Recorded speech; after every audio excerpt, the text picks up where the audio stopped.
Good morning, guys. It's Fi again. Here to talk about Thousand Suns update FAQs that came out today, along with everybody else's changes. We didn't get huge shifts around, but we did get some things that will impact how people are playing, and then some good rules clarifications for like gee whiz, of course that's how that fucking works sort of stuff. So, big ones, or the biggest one is right at the top. Warp Meld Pack, they changed how the sacrifice detachment rule works. So, they specifically targeted it so that it no longer affects monsters. That means your Mutilate Vortex Beast can no longer get -1 to wound and can no longer get the hit buff.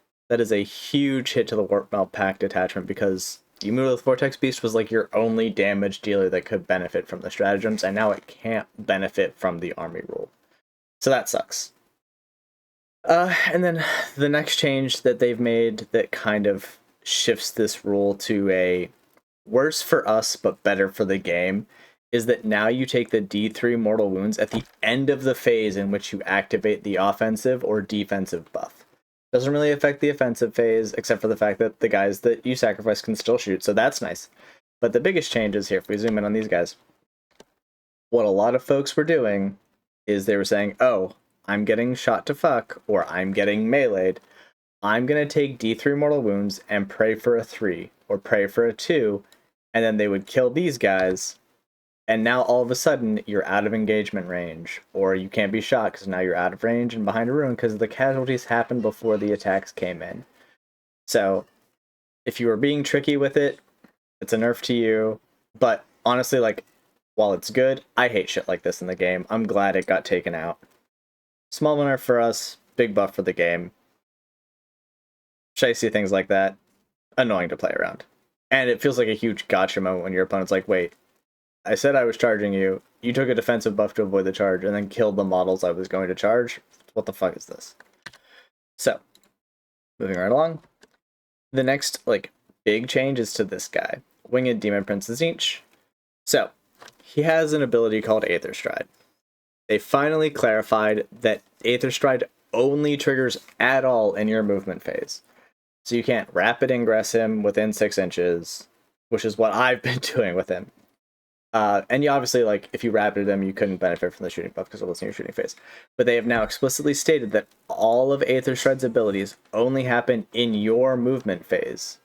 So if you want to bring him in within 6 and get the D3 extra shots, or D3 extra sustain to his psychic shooting, you can't rapid him. I'll be honest, I'm probably still going to keep him in reserve, or I'm probably still going to rapid ingress him.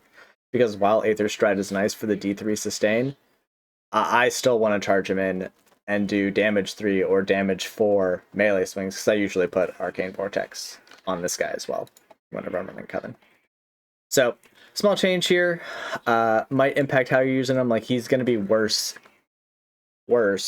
at dropping in and clearing something off the enemy's objective if it's chaff. It'll still do that, but it's 6 inches, not 3, which of course it is, because the whole game's 6 inches, not 3. And now the shooting buff only happens in the movement phase, in your movement phase. Or the turn in which you brought him in on your movement phase. So, that kind of stinks, but not really a huge change. Moving right along.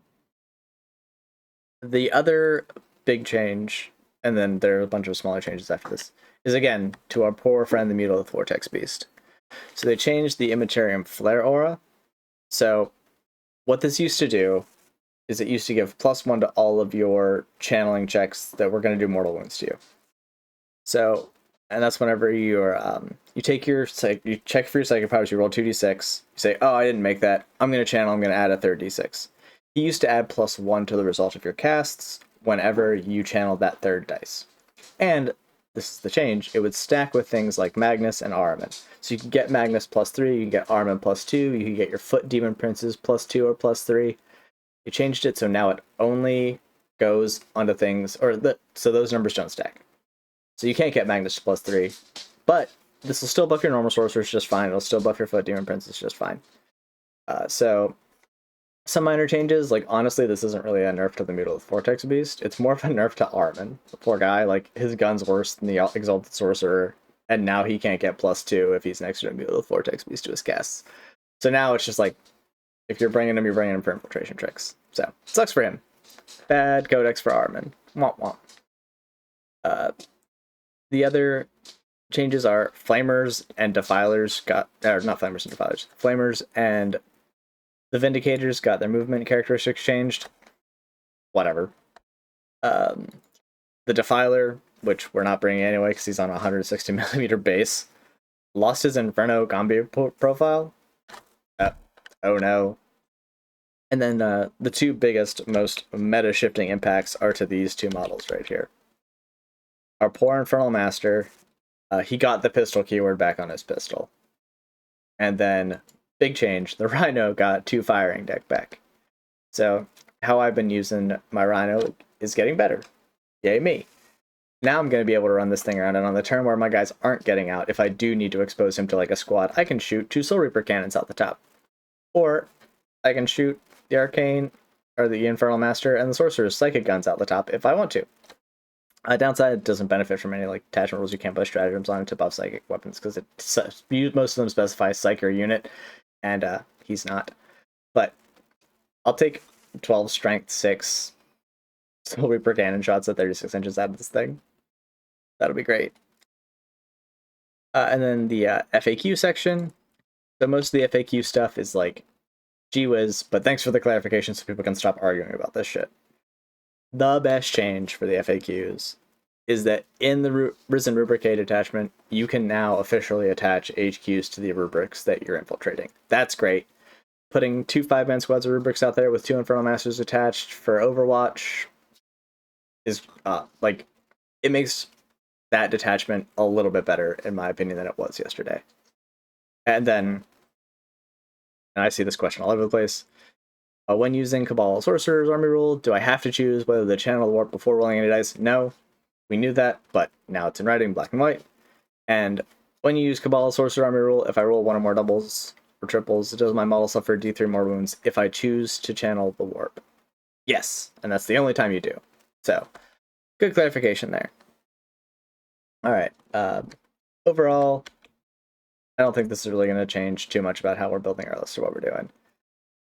The Mutant Detachment took a nerf because the Mutalith Vortex Beast can no longer basically tank better or be -1 to wound anytime it's shot for basically really cheap. And that stinks, because that was a fun detachment, people were enjoying it, and it was a new, exciting way to play. I think that that detachment's still just fine, it's just not as good. No more shenanigans with these guys. Good. 10 out of 10. I hate shit like that. And then the casting changes to the Mutalith Vortex Beast.